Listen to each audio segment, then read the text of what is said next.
¿Cómo están hoy? Amén, amén, escucho bien, bien, y una sonrisa también. Qué bueno que podamos estar juntos para alabar a Dios y para abrir la palabra de Dios. Y a través de esta pregunta también saludo a aquellos que nos están siguiendo a través de internet. Deseamos que Dios los bendiga. Y si tienen alguna cosa para comentar, pueden hacerlo a través del chat, pueden escribir, pueden enviarnos algún pedido, si tienen alguna cosa que solicitar a la iglesia, allí estamos atentos a lo que ustedes puedan consultarnos o requerirnos. Deseamos que puedan sentirse felices también al abrir la palabra de Dios. Y hoy vamos a abrir nuestras Biblias en el libro de Éxodo. Éxodo capítulo 20. ¿Qué encontramos en el capítulo 20 de Éxodo? ¿Qué encontramos? Los 10 mandamientos. Los 10 mandamientos.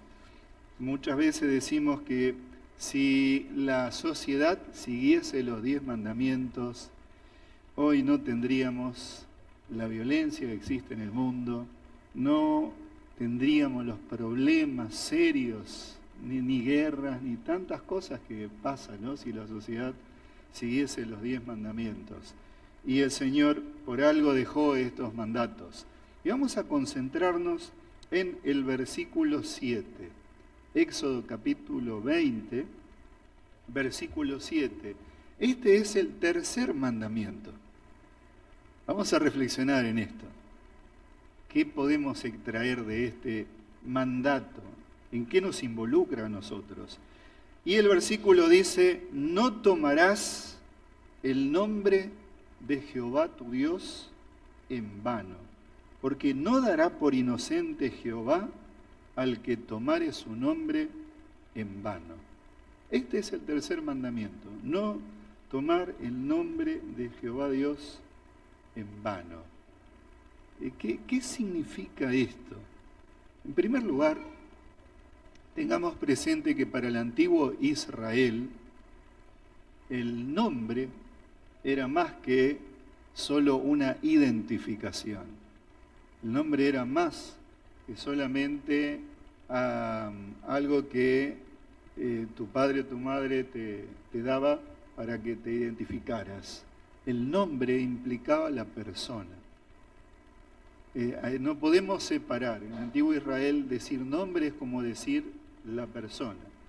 De alguna manera nosotros también hacemos esa asociación cuando pensamos en un nombre, decimos, ¿no es cierto?, el nombre con el sonido que corresponda, pero en nuestra mente, si ustedes pueden pensar ahora cualquier nombre, ¿no? Alguna persona que no está aquí, y piensan en ese nombre, y cuando piensan en el nombre se acuerdan de esa persona, o sea, la ven, la imaginan allí estando al lado de ustedes, ¿no?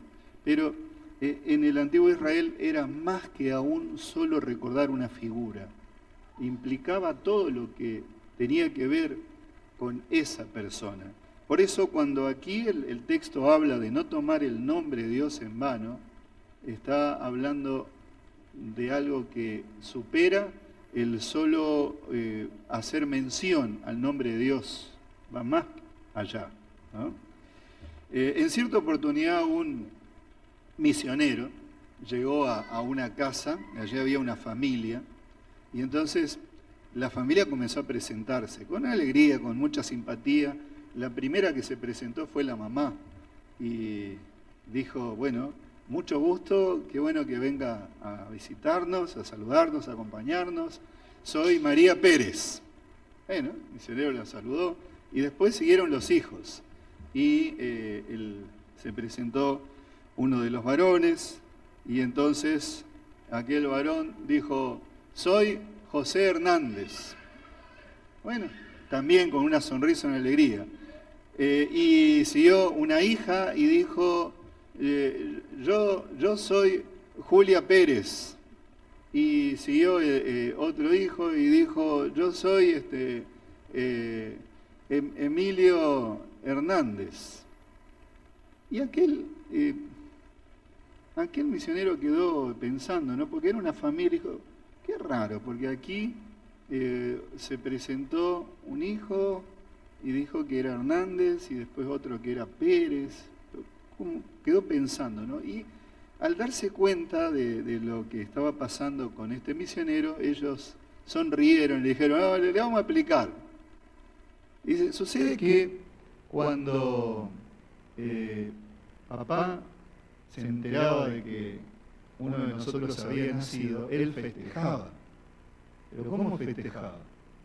Y tomaba sus botellitas y se embriagaba y así se iba al registro civil o al donde tenía que anotarlo para darle el nombre, ¿no? Entonces llegaba allí al registro y decía, bueno, sí, yo soy el papá fulano de tal, y anotaba el nombre y daba su apellido. Pero en algunos casos sucedió que llegó y estaba tan complicadito con su festejo, que casi no podía ponerse en pie, ni sabía mucho de lo que hablaba, pero pudo llegar hasta allí el registro y dice, sí, bueno, ese es su hijo, sí, ¿cómo se llama? Y bueno, María, pero la verdad es que no sé si es mi hijo o si es mi hija, no sé. Y entonces quedaba allí y finalmente terminaba, ellos le contaban, registrando con el nombre del apellido de la mamá, ¿no? Y esta historia, que es un hecho real, nos lleva a pensar en tantas personas que no han sido reconocidos por sus padres, no han sido reconocidos y no han tenido el privilegio de llevar el nombre de sus padres. Y eso trae algo de tristeza, ¿no es cierto? E inclusive a lo largo de la vida es como que es algo que queda allí dando vueltas. Pero saben que la palabra de Dios nos habla acerca de nuestro Padre Celestial, y aquí en este versículo que hemos leído dice, no tomarás el nombre de Jehová tu Dios en vano. Creo que es bueno primero ponerse a analizar quién es ese Dios. ¿Qué hace ese Dios por nosotros? ¿Cómo se manifiesta en nuestra vida? A ver, ¿por qué no voy a tomar el nombre de Dios en vano? ¿Por qué? ¿Quién es? Veamos solo algunos ejemplos, algunos textos de la Biblia para que podamos visualizar. Yo creo que aquí todos entendemos, pero repasar aunque sea alguna de estas cosas. El Evangelio de San Lucas, en el capítulo 15, nos cuenta una parábola. Allí el Señor Jesús cuenta la parábola del hijo pródigo. Recordamos esa parábola, ¿no es cierto? Aquel hijo que, teniéndolo todo, teniendo un padre amoroso, entregado, dedicado, presente, aquel hijo toma la decisión de irse de su casa, dejar todo, como decir, ya no quiero saber nada de ustedes, más o menos, ¿no? ¿No han conocido algunas personas que dicen, para mí, moriste, ya no existís? ¿No les ha pasado de conocer por allí personas que tienen, por distintas razones, ¿no? Situaciones como esta? Bueno, aquí no por ninguna cosa negativa, porque a veces eso pasa cuando hay situaciones injustas, pero aquí no había ninguna situación injusta, no había razón lógica, pero aquel hijo dijo, yo me voy de acá, no quiero saber más de nada de ustedes, así que dame la herencia y me las tomo, ¿no? Y sabemos lo que pasó con él, malgastó todo lo que tenía y ahí se acordó de su padre y quiso volver. Y cuando volvió, ¿qué esperaría uno de la reacción del padre o de aquel que, bueno, se fue y se llevó todo? Faltó el honor o el respeto al nombre de la familia. Dice el versículo 20, San Lucas capítulo 15, versículo 20, y levantándose, aquel joven vino a su padre, y cuando aún estaba lejos, lo vio su padre, y fue movido a misericordia, y corrió y se echó sobre su cuello y le besó. ¿A quién representa este padre de esta parábola? ¿A quién representa? A Dios. Ese es nuestro Dios. Ese es el Dios que nos reciba, que en toda circunstancia Él va a estar dispuesto a recibirnos. Sea cual fuese la situación de nuestra vida, Él nos va a recibir. Ni siquiera esperó a que al joven pidiese disculpas, no, Él fue, lo abrazó, lo besó y lo recibió. Ese es nuestro Padre, ese es nuestro Dios. En el Evangelio de San Juan, en el capítulo 6, versículo 37, allí también se nos dice, ¿no?, que el Señor dice, el que a mí viene, no le echo fuera. El Señor no nos rechaza cuando nosotros vamos ante su presencia. Por lo tanto, si vamos a la presencia de Dios, si vamos a encontrarnos con el Señor, si lo buscamos, nunca vamos a escuchar aquella declaración, no sé de quién es este hijo, o no sé si es mi hijo, sino que Él siempre nos va a recibir. Él ya nos recibió como sus hijos. Ese es nuestro Padre Celestial. Y en el libro de Isaías, el capítulo 43, versículo 1, Isaías capítulo 43, versículo 1, allí encontramos la siguiente declaración. Ahora, así dice Jehová, creador tuyo, oh Jacob, y formador tuyo, oh Israel, no temas, porque yo te redimí, te puse nombre, mío eres tú. Qué maravilloso, ¿no? El Señor dice, tú eres mi hijo, yo te redimí, no tengas temor. Cuánta promesa que hay en este versículo. Ese es nuestro Dios. Ese es nuestro Dios. Ahora, teniendo en cuenta esto, ¿no? Teniendo en cuenta esto, no podemos ponernos a pensar más, a buscar más acerca de ese Dios maravilloso para honrarlo, para glorificarlo, para no tomar en vano su nombre. El versículo 2 de este mismo capítulo de Isaías 43, versículo 2 dice, cuando pases por las aguas, yo estaré contigo, y si por los ríos, no te anegarán. Cuando pases por el fuego, no te quemarás, ni la llama arderá en ti. Interesante, ¿no? El Señor nos está diciendo que en esta vida vamos a tener problemas. Vamos a pasar las aguas, vamos a pasar por el fuego, vamos a pasar por esos lugares. Pero el Señor está diciendo, yo estoy al control. Tranquilo, yo estoy al control. No tengas temor. Y en el versículo 3 dice, porque yo Jehová, Dios tuyo, el Santo de Israel, soy tu Salvador. A Egipto he dado por tu rescate a Etiopía y a Seba por ti. Y en el versículo 7 dice, todos los llamados de mi nombre, para gloria mía los he creado, los formé y los hice. Somos hijos de Dios. Somos creación de Dios. Por lo tanto, Él nos llama para que podamos estar a su lado y tener la seguridad de que Él está dirigiendo todas las cosas. Ese es nuestro Dios. Ese es nuestro Dios todopoderoso. El apóstol Pablo, teniendo en cuenta estas cosas, en Efesios capítulo 3, versículos 14 y 15, él dice, por esta causa, pues doblo mis rodillas ante el Padre de nuestro Señor Jesucristo, de quien recibe nombre toda familia en el cielo y en la tierra. Pablo dobla su rodilla porque al entender quién es Dios, cómo obra, dice, no me queda otra cosa que caer de rodillas, agradecer y reconocer la soberanía de Dios y reconocer que Él es el Padre Celestial. ¿Y no podemos nosotros también tener esa actitud?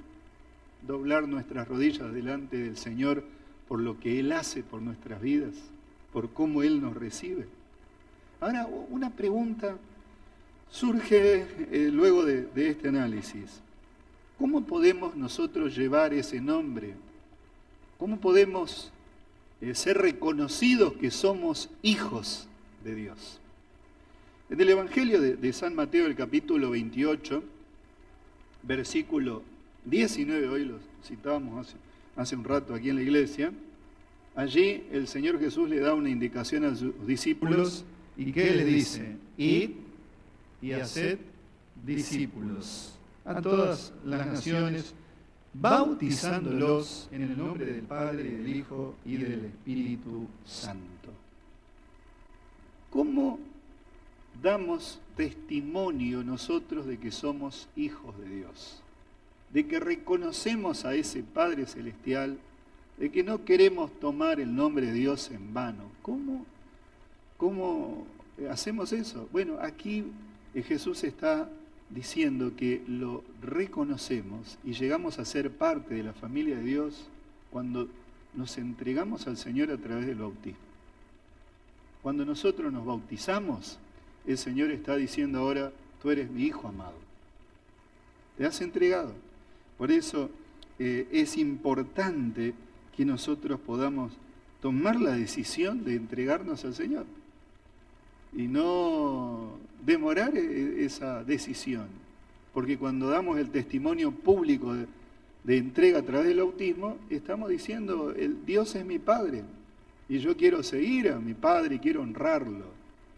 Y una cosa más extraemos de este versículo, porque aquí el texto dice, id y haced discípulos de todas las naciones. No solo es a través de este acto de entrega al Señor a través del bautismo, sino que aquí los hijos de Dios se manifiestan y son reconocidos como tales porque están comprometidos con la misión. Son parte de la familia, llevan el nombre de Dios porque están comprometidos con la misión.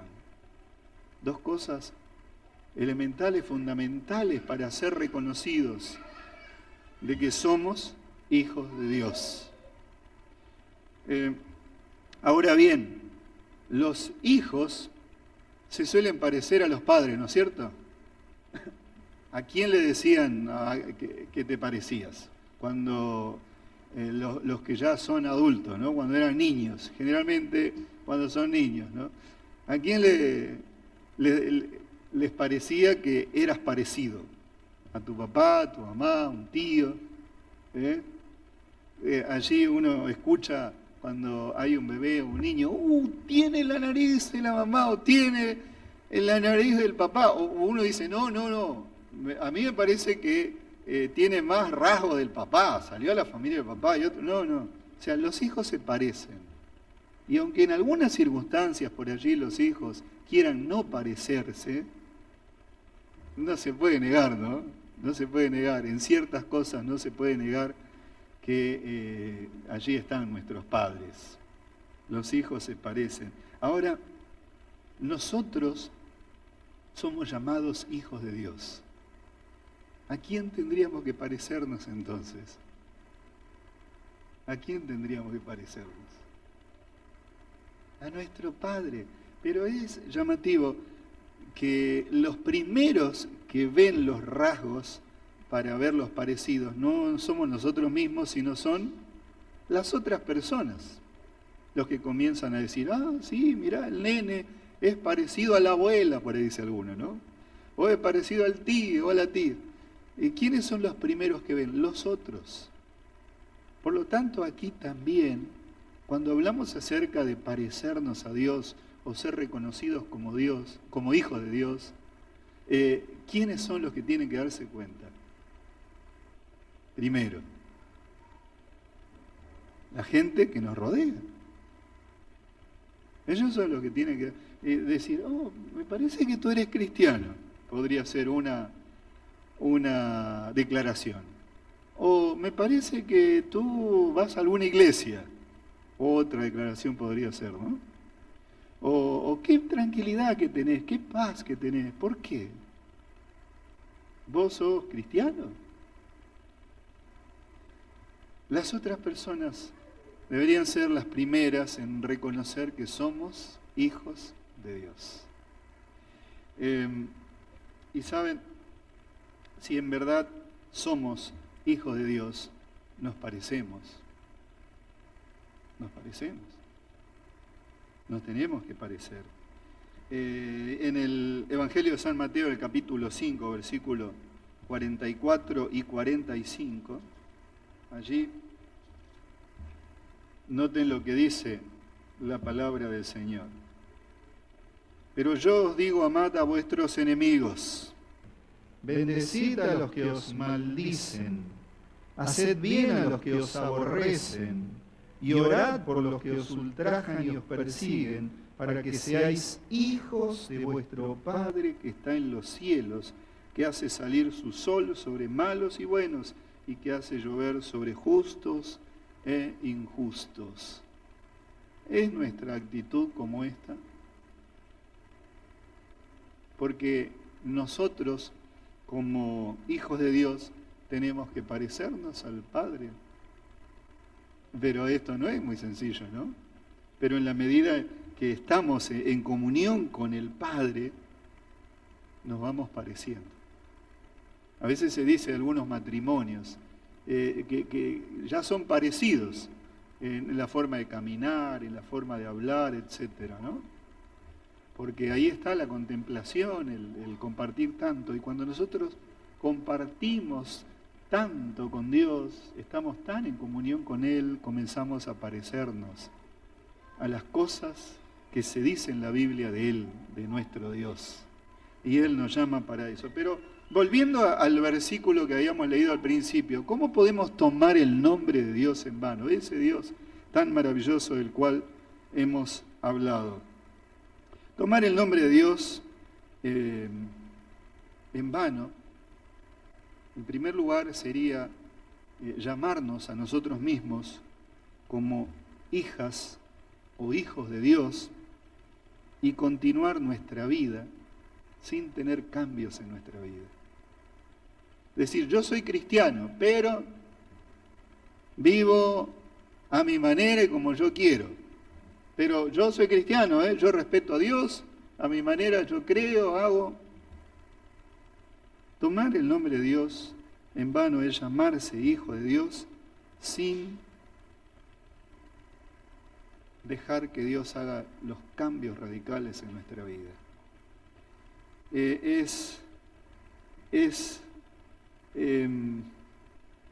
Querer ser parte de una familia, pertenecer a una familia sin realmente ser parte real de la familia.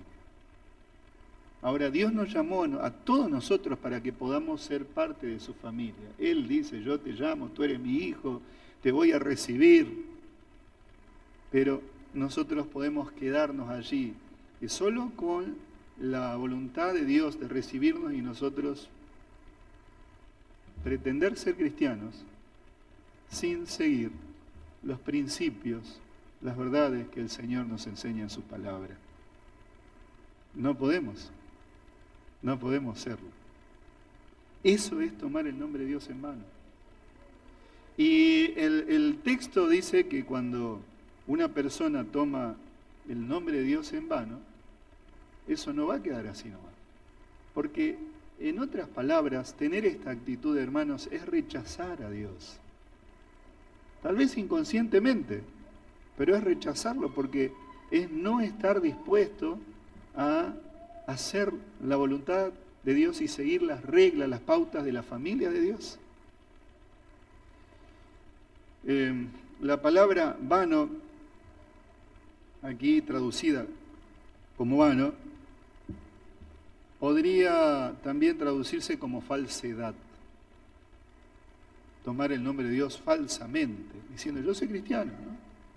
Podría traducirse como iniquidad, como vanidad, como vacuidad, como tener un culto vacío, porque yo puedo participar inclusive de cultos, pero esos cultos pueden ser vacíos, pueden ser formales nada más, un frío formalismo. E inclusive el apóstol Pablo en la primera carta a Timoteo capítulo 3, versículo 5, hace una reflexión en relación a esto. 1 Timoteo capítulo 3, versículo 5, dice, el Señor allí nos dice que nosotros, 2 Timoteo 3:5, dice que tendrán apariencia de piedad, pero negarán la eficacia de ella. A estos evita, ¿no? O sea, nosotros podemos tomar el nombre de Dios en vano, aún siendo religiosos, ¿no? Y Pablo aquí señala esto, ¿no? Apariencia de piedad. O sea, como querer disfrazarse de ser miembro de la familia o de cristiano. Pero negarán la eficacia, y ese sentido de eficacia es justamente eso, es cambio, es transformación. Creo que frente a esto uno debe preguntarse, ¿no? Señor, ¿estoy tomando tu nombre en vano?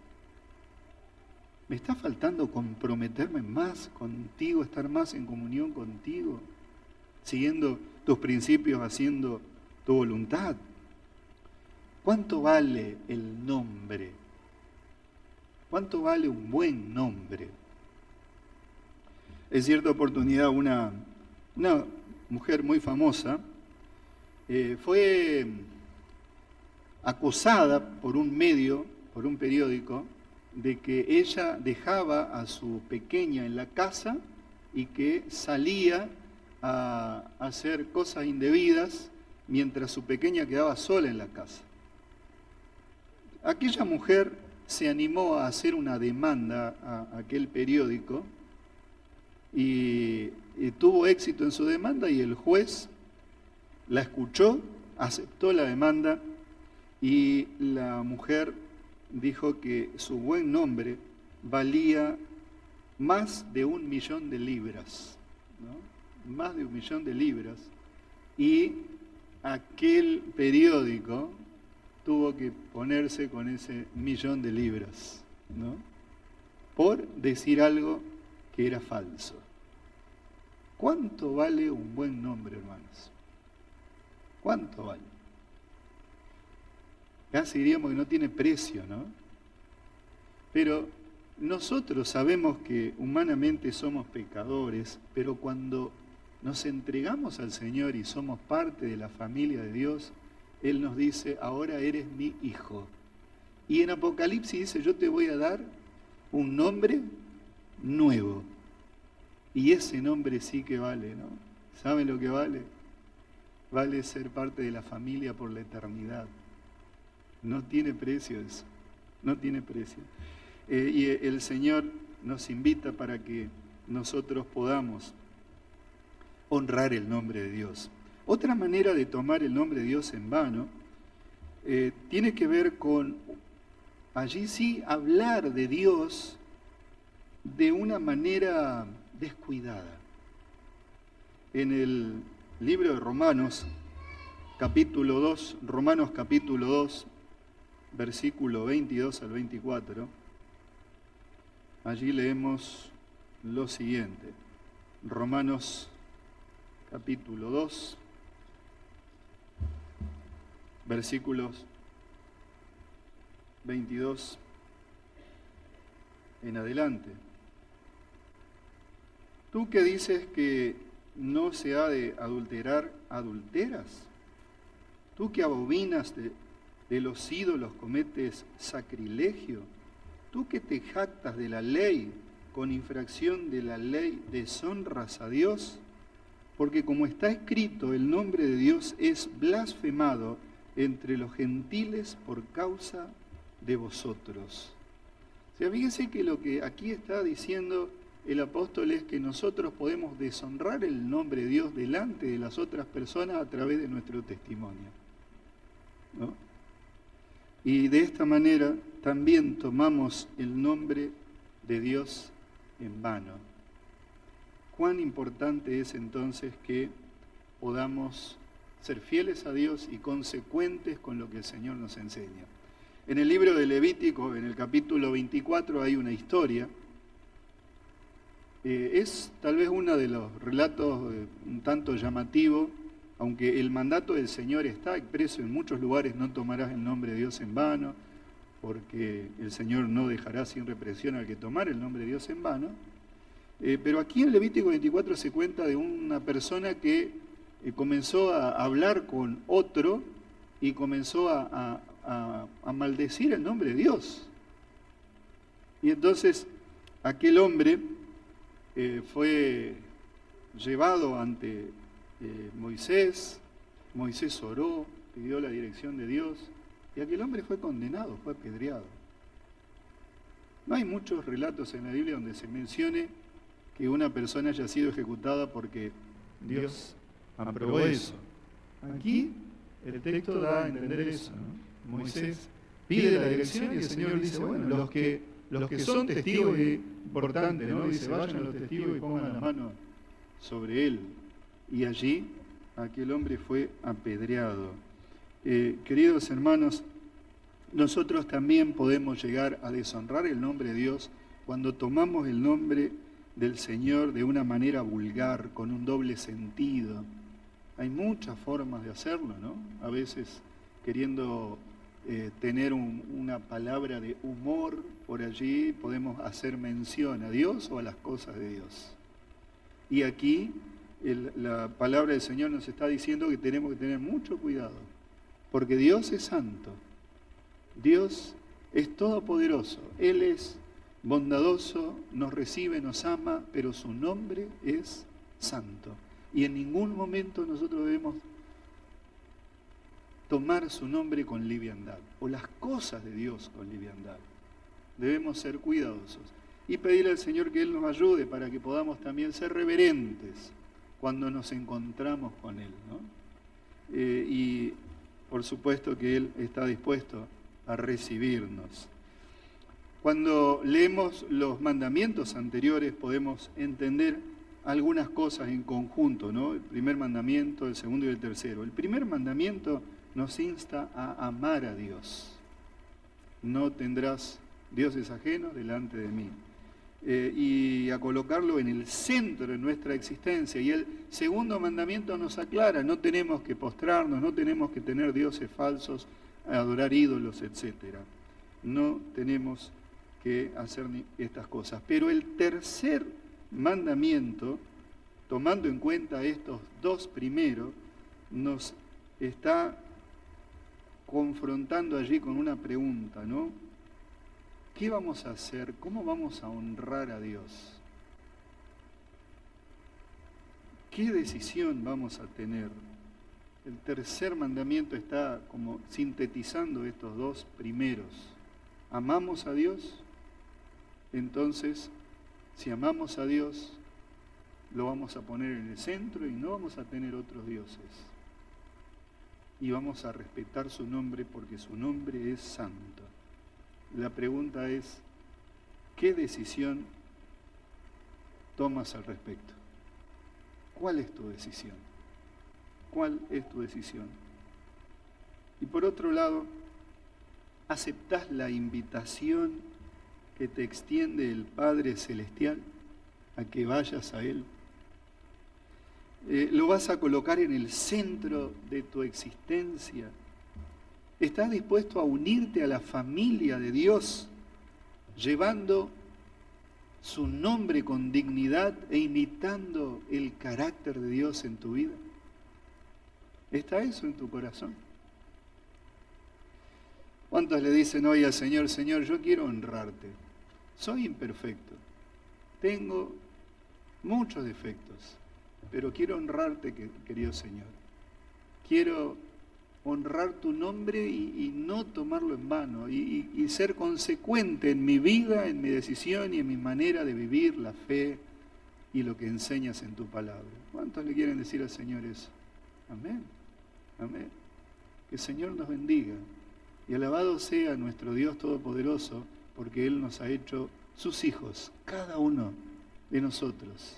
Somos hijos de Dios, amados hijos de Dios. Que el Señor nos bendiga.